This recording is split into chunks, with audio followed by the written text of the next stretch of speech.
नमस्कार सभी को, मैं Navneet Gautam classes of physics में आप सभी का स्वागत करता हूं। तो BSc second semester semiconductor devices part B आप पढ़ रहे हैं और इसमें मैंने लास्ट क्लास में आपको सुपरपोजिशन थ्योरम का न्यूमेरिकल कराया था। तो उस टाइप के जितने भी न्यूमेरिकल हैं आप उस बेस पर अच्छे से कर लेंगे, ठीक है। आइए फिर नेक्स्ट थ्योरम पर चलते हैं। नेक्स्ट थ्योरम का नाम है आपके रेसिप्रोसिटी थ्योरम।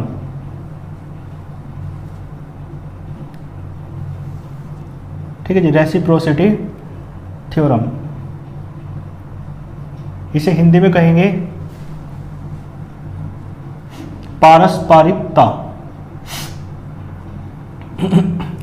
पारस्परिकता प्रमेय। ठीक है जी, रेसिप्रोसिटी थ्योरम का क्या मीन्स है हिंदी में? पारस्परिकता प्रमेय।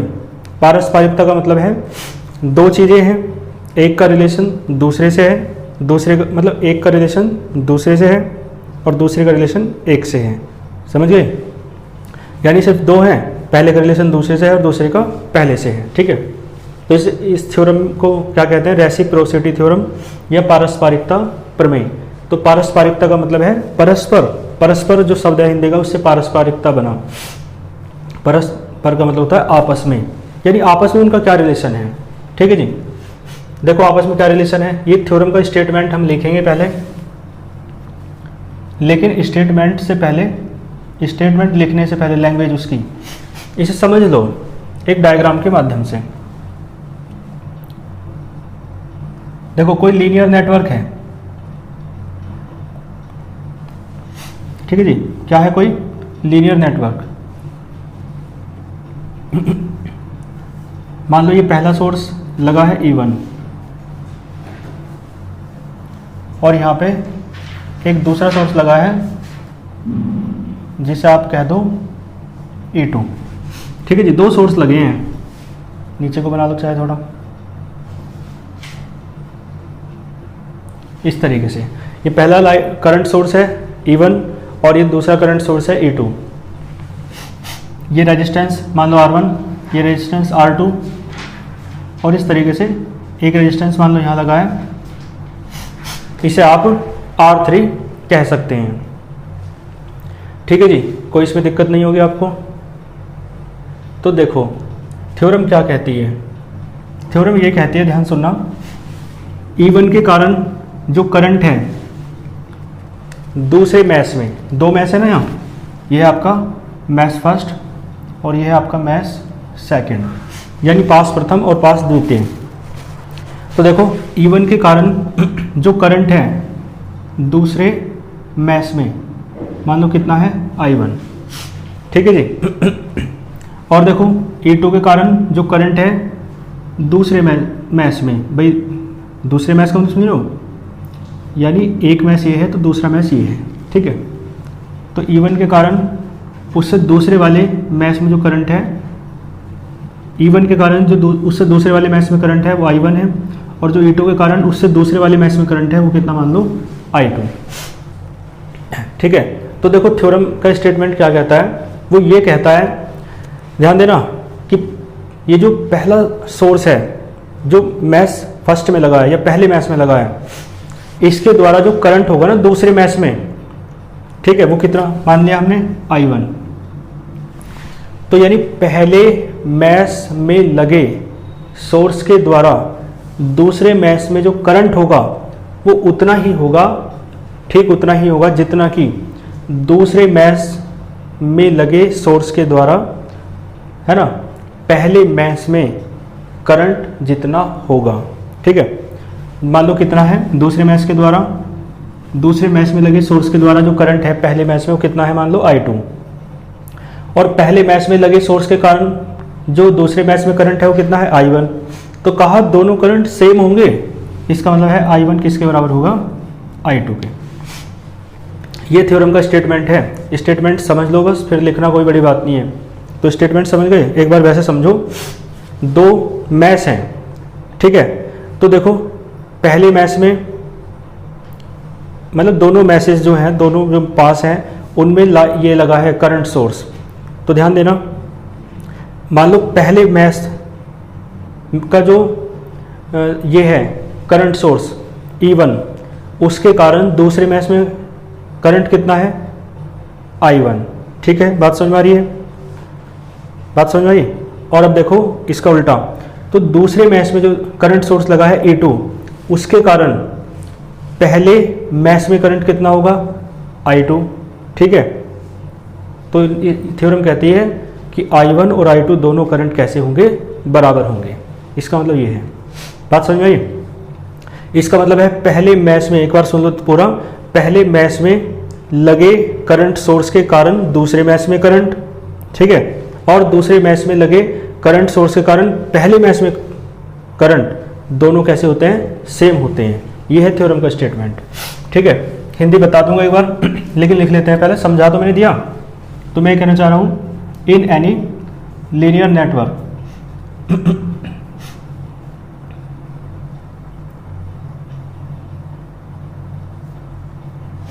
इन एनी लीनियर नेटवर्क, किसी लीनियर नेटवर्क में, देखो किसी लीनियर नेटवर्क में क्या होगा, इन एनी लीनियर नेटवर्क, देखो क्या होगा, मैंने कहा पहले मैश में लगे करंट सोर्स के द्वारा जो करंट है किसमें, दूसरे मैश में, वो बराबर होता है दूसरे मैश में लगे करंट सोर्स के द्वारा पहले मैश में करंट के बराबर होता है। ठीक है, समझ गए होंगे आप? तो in any linear network the current बराबर होता है, तो द करंट किस में है, सेकंड मैश में, इन सेकंड मैश। और किसके कारण है, तो ड्यू टू, देखो सेकंड मैश में जो करंट है वो E1 के कारण है, तो ड्यू टू करंट सोर्स। और करंट सोर्स किसका है, फर्स्ट मैश का, इन, या करंट सोर्स ऑफ कह दो, ऑफ फर्स्ट मैश। बात समझ में आई? ध्यान देना भाई, करंट कौन सा है, सेकंड मैश का करंट है, लेकिन सेकंड मैश का जो करंट है वो किस करंट सोर्स के कारण है, तो फर्स्ट मैश के करंट सोर्स के कारण। तो इसलिए ये कहा the current in second mesh due to current source of first mesh. ठीक है, यानी फर्स्ट मैश के करंट सोर्स के कारण जो सेकंड मैश में करंट है वो बराबर होता है। ठीक है, यानी इतने का मतलब है I1 वो बराबर होता है, तो इज इक्वल टू, ठीक है जी, बराबर होता है, किसके बराबर होता है, ध्यान देना, ऐसे कह दो, क्लियर है, पहले मैश में लगे करंट सोर्स के कारण दूसरे मैश में जो करंट है, यानी कितना है I1, वो बराबर होगा दूसरे मैश में लगे करंट सोर्स के कारण पहले मैश में करंट के बराबर होगा। ठीक है, तो is equal to the current. Current किसका है, करंट कहाँ है, फर्स्ट मैश में, I2 तो फर्स्ट मैश में है ना, तो इन फर्स्ट मैश, और फर्स्ट मैश में जो करंट है I2 वो किसके कारण है, E2 के कारण, तो ड्यू टू करंट सोर्स।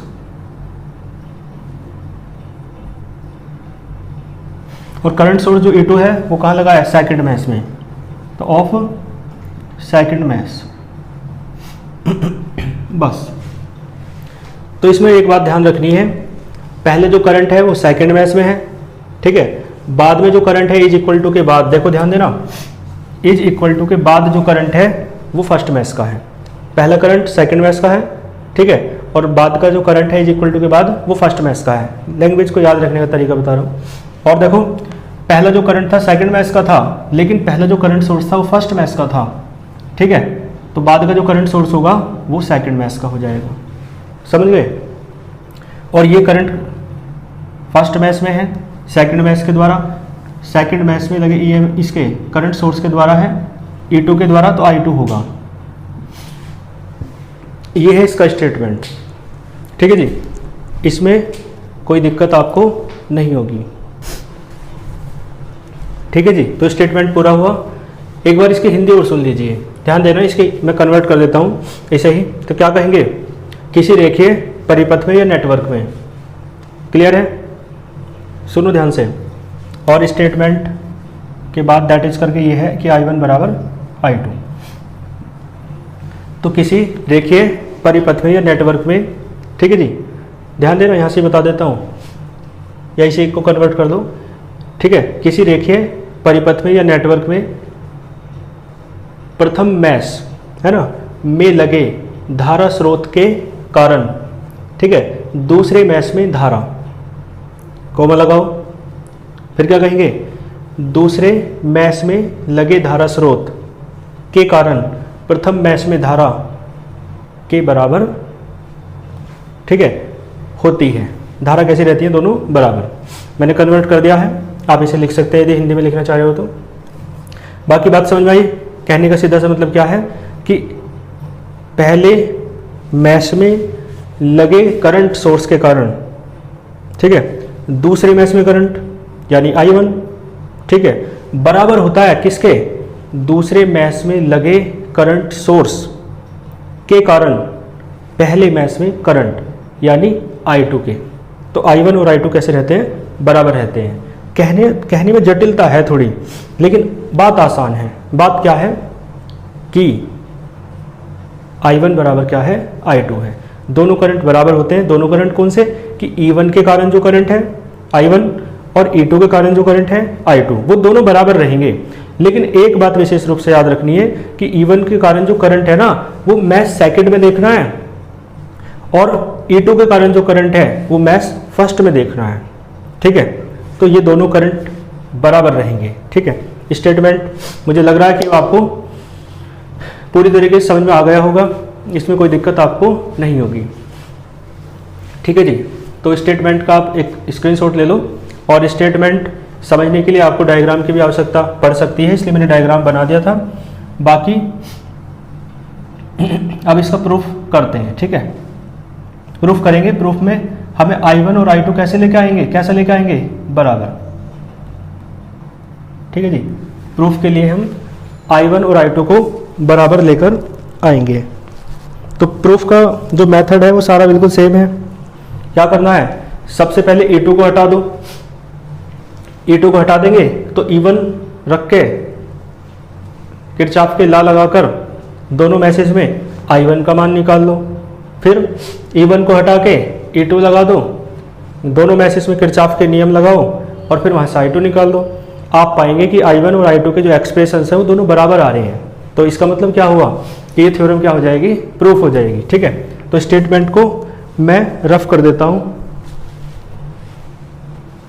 एक स्क्रीनशॉट यहाँ तक का ले लीजिए।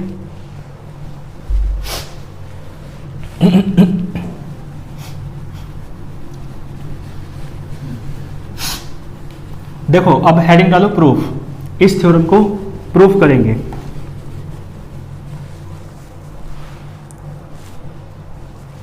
हेडिंग डालो प्रूफ।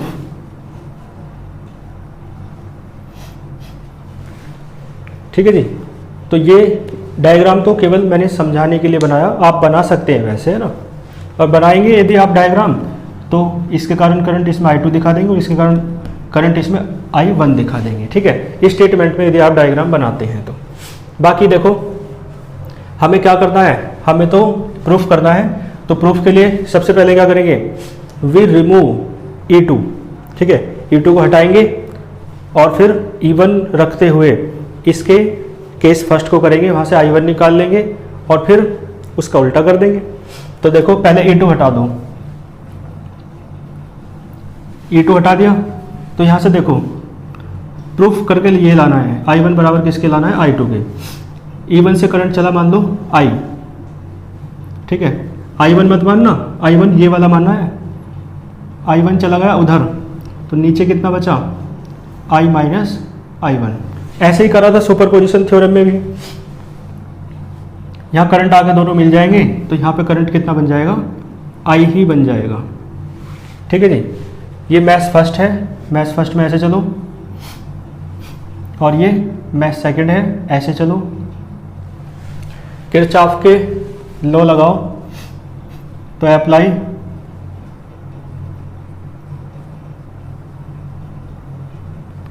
किरचॉफ्स वोल्टेज लॉ, ठीक है, किरचॉफ का वोल्टेज नियम लगाने पर। तो लगाओ, देखो इन मैथ फर्स्ट, पहले कहाँ लगा रहे हैं, मैथ फर्स्ट में। तो देखो E1 बराबर क्या आएगा, यहाँ से चलो I इंटू R1 प्लस ऐसे चलो I माइनस I1 जो करंट है वो किस में है, R3 में, और वापस जाओ, हो गया काम पूरा, ठीक है। तो यहाँ से E1 बराबर IR1 प्लस IR3 और minus I1 R3।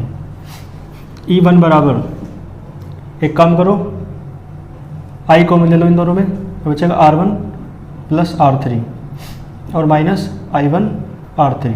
Equation number first. Math second में आओ, इन मैथ सेकंड, देखो मैथ सेकंड में लगाओ, बैटरी तो है नहीं यहाँ, तो जीरो रहेगा ई, तो जीरो बराबर क्या आएगा, I1 इंटू R2 प्लस, आगे चलो ऐसे जाएंगे, ऊपर की ओर जा रहे हैं, धारा नीचे की ओर आ रही है करंट, तो माइनस साइन आ जाएगा, तो माइनस बीच में आएगा, और करंट है I माइनस I1, और ये किस में है, R3 में। भाई ये करंट किस में है, R3 में। देखो जीरो बराबर I1 R2, और ये माइनस का I प्लस का, देखो माइनस का I R3, minus minus plus, तो I1 R3, ठीक है जी। यहाँ से आप एक काम करो, आपको I1 निकालना है, तो पहले I यहाँ से निकाल के यहाँ रख देंगे, तो I देखो IR3 बराबर, ये तो इधर आ गया, और इसमें से I1 कॉमन ले लो, तो I1 कॉमन लोगे तो बचेगा R2 प्लस R3। यहाँ से आप I निकाल लो, I आएगा I1 R2 प्लस R3, और I निकालना है तो R3 अपोन में पहुँच जाएगा। आपको I नहीं निकालना, आपको I1 निकालना है, तो I निकाल के यहाँ रख दो, तो यहाँ से I रिमूव हो जाएगा, तो फिर I1 का मान आ जाएगा आपका। ये कहाँ रखना है, पुट इन फर्स्ट, तो फर्स्ट एम्प्लाइज कर लो। तो E1 बराबर कितना आ जाएगा,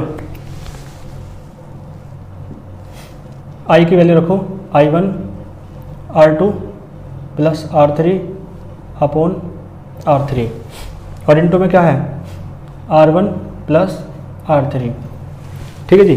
I का मान यही रखा, ठीक है, और ये R1 प्लस R3 ऐसा कैसे रहा, माइनस I1 R3। इस सारे में से क्या कॉमन आ जाएगा, I1 कॉमन आ जाएगा। E1 बराबर I1 तो कॉमन आ गया, ठीक है, ब्रैकेट के ऊपर मल्टीप्लाई कर लें तो R1 R2 बचेगा, R1 R2, ठीक है, R1 की R2 में की, R1 की R3 में कर लो, प्लस R1 R3, अब R3 की R2 में करो तो R2 R3, अब इस R3 की R3 में करो तो प्लस R3 स्क्वायर, ठीक है जी, और अपोन में है R3। डायरेक्ट एलसीएम ले लूँ क्या, या चलो एक लाइन लिख लेते हैं, अपोन में R3 है, माइनस का R3 है, और I1 तो आ गया बाहर, एलसीएम ले लो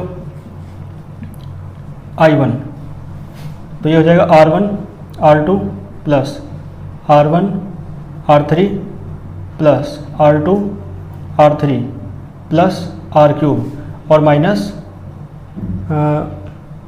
R क्यूब नहीं है, ये R3 का क्यूब है ना, R3 का क्यूब, तो ये R3 का क्यूब है, और ये माइनस का R3 का क्यूब थोड़ी ना होगा भाई, गलत लिख दिया, R3 का स्क्वायर। ये 3 जो है ना नीचे है, वो ऊपर लिखा गया, तो ये R3 का स्क्वायर हुआ था, ठीक है, और ये R3 का स्क्वायर हो जाएगा एलसीएम लेने के बाद, और अपोन में क्या है R3। तो देखो R3 स्क्वायर तो दोनों एक दूसरे से कैंसिल हो जाएंगे, कट गए। आपको तो I1 निकालना है, तो I1 बराबर क्या आ जाएगा, E1 ऊपर R3 बटे का इधर चला गया, और जो बचा वो बटे पे आ जाएगा, वो है R1 R2 plus R2 R3, क्रम से लिख लो, और प्लस R3R1। ठीक है जी, E1 के साथ R3 चला गया और ये जो बचा था सारा वो बटे में आ गया। तो ये आपका कितना क्या निकल के आया, ये आपका I1 निकल के आया। अब देखो जैसा हमने किया है ठीक बिल्कुल ऐसा ही आपको करना है अब केस सेकंड में। ठीक है, तो यहाँ तक का एक स्क्रीनशॉट ले लो, I1 हमने निकाल दिया। ठीक है, चलें आगे। तो स्क्रीनशॉट आपने ले लिया होगा। अब क्या करेंगे, E1 को हटाकर E2 जोड़ देंगे। ठीक है, बस और कुछ चेंज नहीं होना। तो यहाँ तक आपने कर लिया था, मुझे केवल I1 की आवश्यकता पड़ेगी, तो बाकी कैलकुलेशन में रफ कर देता हूँ।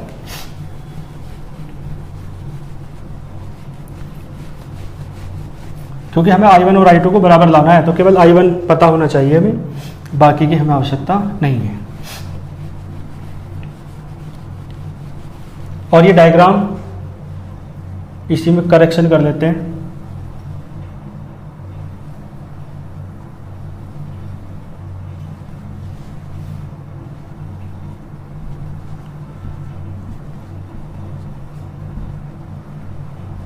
ठीक है जी, और ये E1 को हटाकर अब क्या लगाना है, E2। तो इधर से तो ऐसे ही रहेगा। ठीक है जी, ये क्या है R3 और यहाँ पे लग जाएगा E2। ठीक है जी, तो मान लो E2 से जो करंट चला वो कितना, मान लो I डैश, जैसे सुपरपोजिशन थ्योरम में बना था। तो इधर I डैश जाएगा और मान लो इधर चला गया नीचे I2, बल्कि I2 नीचे नहीं मानना भैया। ठीक है, क्योंकि I2 तो हमने इसमें दिखा रखा है I2। ठीक है भाई, E2 के कारण जो करंट था ना मैश सेकंड, इसमें मैश कौन सा था ये, अब मैश मत बदलना, समझ गए। अब मैश फिक्स कर लेना, ये मैश फर्स्ट है और ये मैश सेकंड है। ठीक है, क्योंकि नहीं तो गड़बड़ी हो जाएगी। क्योंकि हमने ये कहा था कि मैश फर्स्ट में लगे करंट सोर्स E1 के कारण मैश सेकंड में जो करंट है वो कितना माना था, I2। ठीक है, तो ये सारी चीज़ गड़बड़ हो जाएगी। जैसे मैंने सुपरपोजिशन थ्योरम में ये मैश बदल दिए थे, जब E1 लगा था तो मैश फर्स्ट इसे कह दिया था, और जब है ना, जब E1 लगा था तो मैश फर्स्ट इसे कहा था और इसे मैश सेकंड, और जब E2 लगाया तो मैंने इसे मैश फर्स्ट कहा और इसे मैश सेकंड कहा। तो वहाँ पे मैंने ऐसा कर दिया था, तो वहाँ पे कर भी सकते हो, बाकी की ज़रूरी भी नहीं है।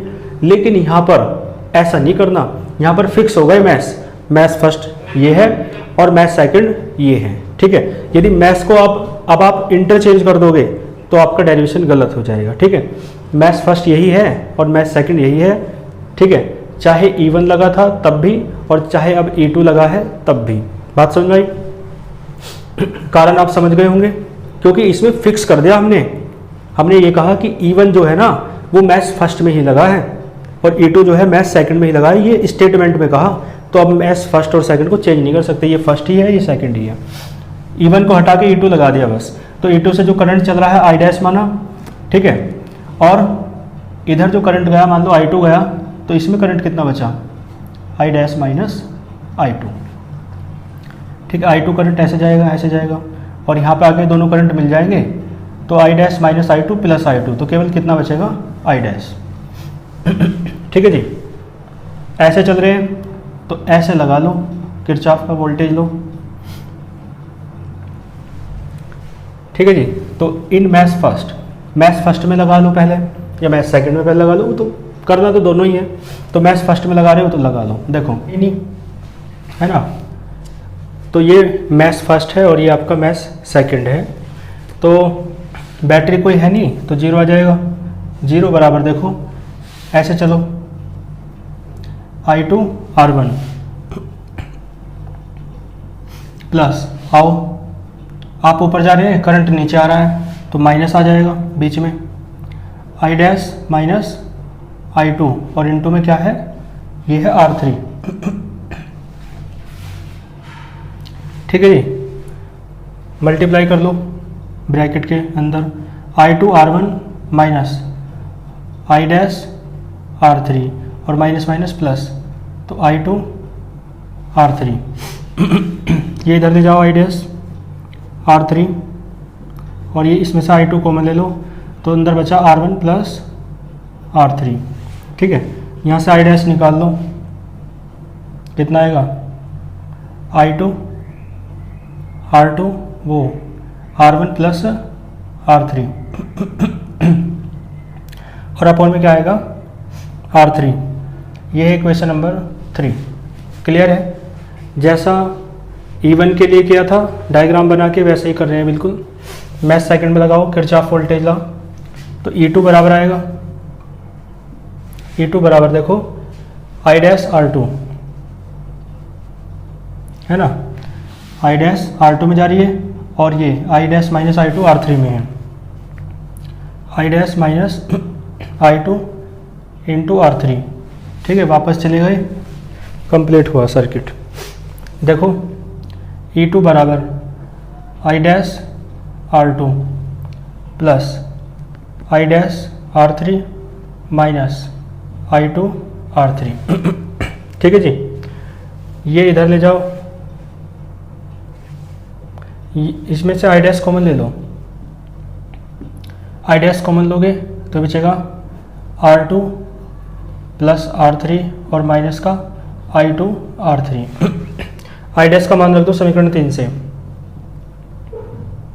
तो I डैश का मान है I2 R1 plus R3 upon R3 और इनटू में है R2 प्लस R3 और माइनस का I2 R3 ठीक है जी।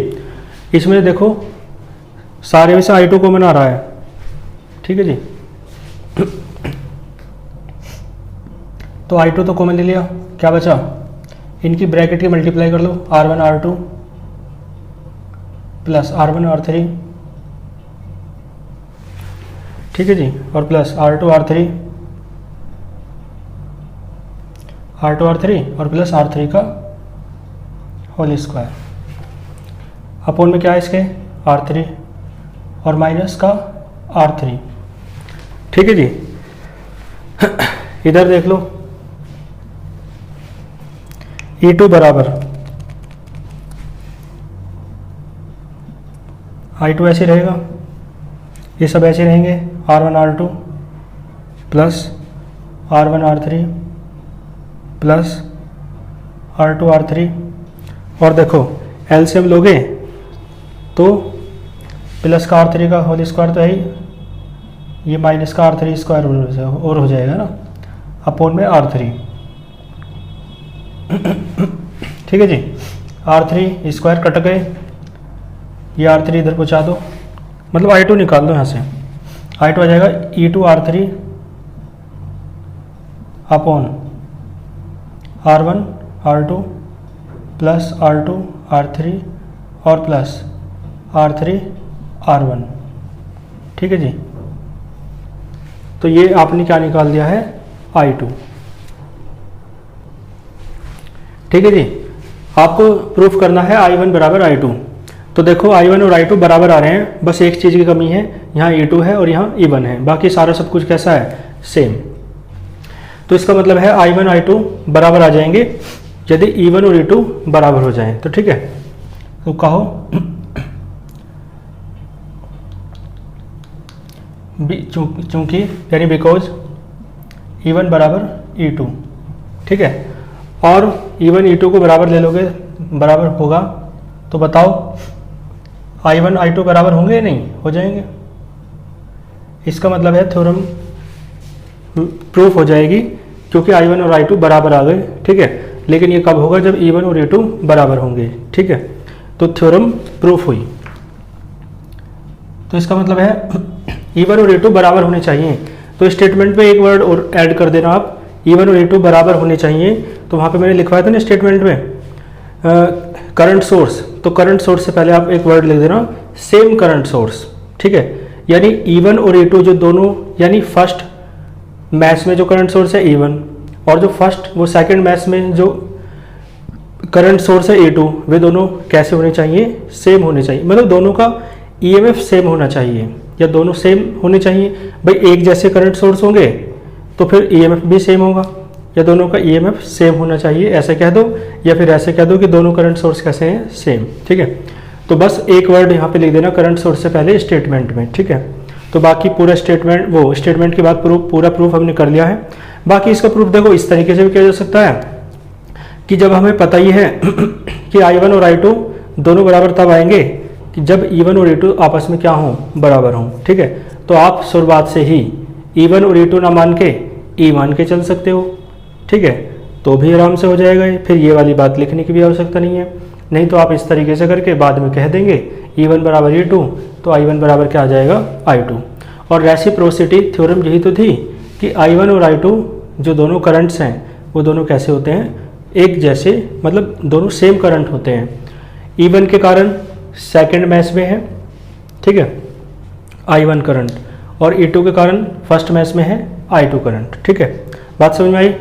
तो दोनों करंट सेम आ गए हैं, तो ये आपकी थ्योरम का प्रूफ कंप्लीट हुआ। इसे आप यहाँ तक बहुत अच्छे से तैयार कर लेंगे। ठीक है, मिलते हैं फिर नेक्स्ट लेक्चर में, अच्छे से पढ़ते रहिए। All the very best.